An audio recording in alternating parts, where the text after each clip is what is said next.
I used to be a villain, not the infamous kind just recognisable. The kind of presence that edits a room before it speaks.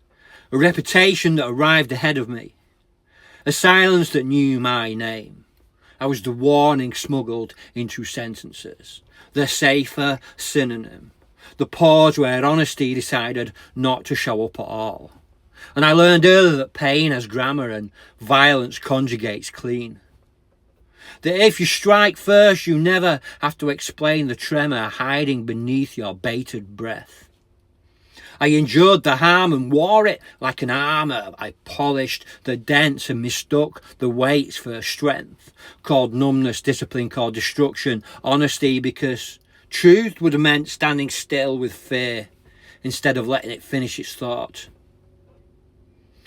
I burned bridges just to warm my hands. I called the smoke, freedom called the ash, evidence that I'd been real.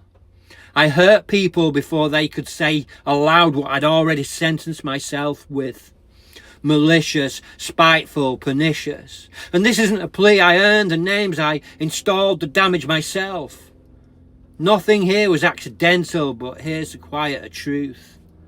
Villains aren't born dramatic, they're educated, trained by consequence, taught restraint until silence learns how to bruise, taught survival so fluently it starts impersonating principle. The change didn't come with forgiveness, it came with accuracy.